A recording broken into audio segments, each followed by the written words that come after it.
111 এ প্রক্রিয়ায় 2 কেজি পানিকে 0 degree Celsius তাপমাত্রা থেকে বাষ্পে রূপান্তরিত করা হলো। অন্যদিকে বি প্রক্রিয়ায় 10 ডিগ্রি সেলসিয়াস তাপমাত্রার 5 কেজি পানিকে 100 ডিগ্রি সেলসিয়াস তাপমাত্রার পানিতে পরিণত করা হলো। পানির আপেক্ষিক তাপ দেওয়া আছে এবং পানির বাষ্পীভবনের আপেক্ষিক সুপ্ত তাপও দেওয়া আছে।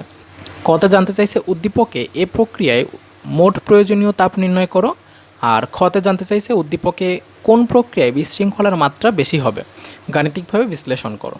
তো আমরা যদি প্রথমে ক নাম্বারটা করি, দেখো বলতেছে যে এ প্রক্রিয়ায় মোট প্রয়োজনীয় তাপ নির্ণয় করো। তো এ প্রক্রিয়ায় কি বলছে একটু সেটা যদি দেখি, যে এ প্রক্রিয়ায় 2 কেজি পানিকে 0 ডিগ্রি সেলসিয়াস তাপমাত্রা থেকে বাষ্পে রূপান্তরিত করা হলো। তার মানে তুমি যদি এই ধাপগুলো চিন্তা করো, তোমার হাতে আছে 2 কেজি পানি, 2 কেজি পানি যার তাপমাত্রা 0 ডিগ্রি সেলসিয়াস। সেই 2 কেজি পানিকে বাষ্পে রূপান্তরিত করতে হবে। তাহলে 0 ডিগ্রি সেলসিয়াস তাপমাত্রা থেকে তোমাকে আগে 100 ডিগ্রি সেলসিয়াস তাপমাত্রার পানিতে পরিণত করতে হবে। তারপরে সেটাকে আরও তাপ দিয়ে তোমাকে ওই 2 কেজি 100 ডিগ্রি সেলসিয়াস তাপমাত্রার বাষ্পে রূপান্তরিত করতে হবে। ঠিক আছে, তাহলে এখানে 2 ধাপে কিন্তু তাপের গ্রহণ হবে।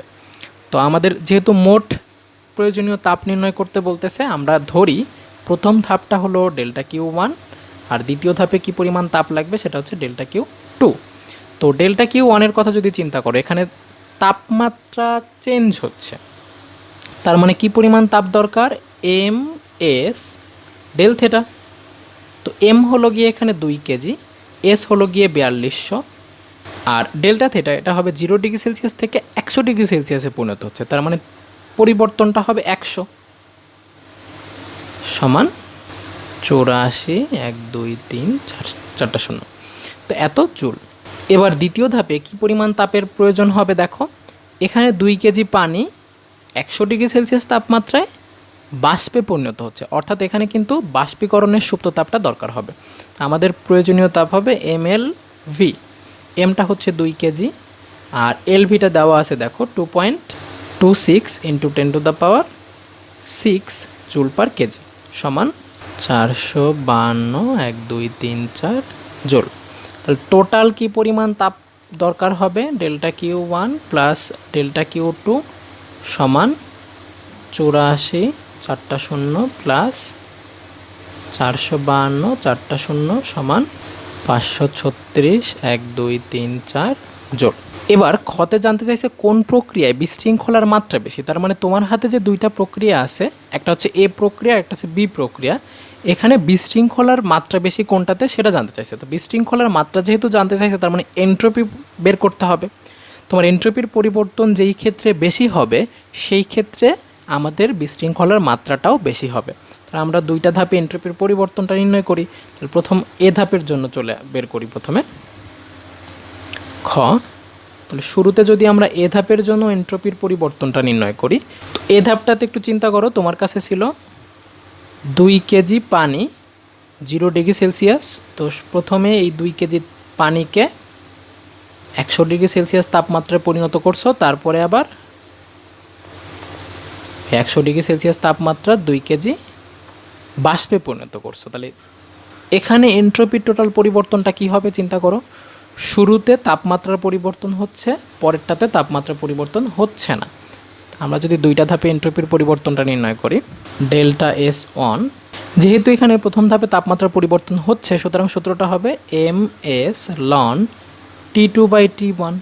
তো এম হলো 2 কেজি, এস হলো 4200 ইন্টু লন T2 হলো আমাদের এখানে 100 ডিগ্রি সেলসিয়াস তাপমাত্রা, তার মানে হলো 373 কেলভিন ডিভাইডেড বাই T1 ছিল 0 ডিগ্রি, তার মানে 273 সমান 2621.7 জুল পার কেলভিন। এবার দ্বিতীয় ধাপে যদি আসি আমরা, দ্বিতীয় ধাপে দেখো তাপমাত্রার পরিবর্তন হচ্ছে না, এই যে 100 ডিগ্রি সেলসিয়াস রয়ে গেছে। তাহলে আমাদের এই ক্ষেত্রে এন্ট্রপির পরিবর্তনের ফর্মুলাটা কি হবে, ΔS2 ΔQ divided by T. ΔQ হবে mLV ডিভাইডেড বাই টি।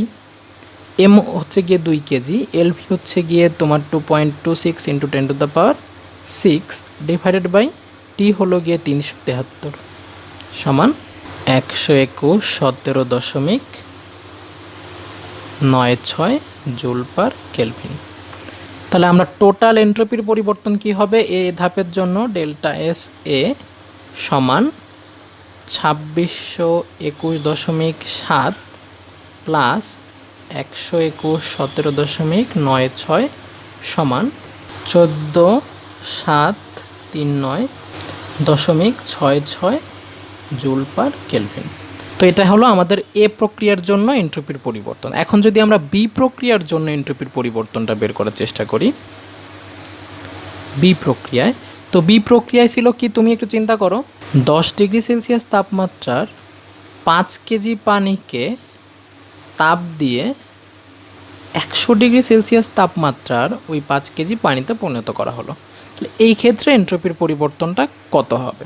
তো চিন্তা করো, আমাদের এন্ট্রপির পরিবর্তন যদি ডেল্টা এস বি ধরি, চিন্তা করো এখানে তাপমাত্রার পরিবর্তন হচ্ছে, তো তাপমাত্রার পরিবর্তন যদি হয় তাহলে সেই ক্ষেত্রে এন্ট্রপির পরিবর্তনের formula M S loan T2/T1।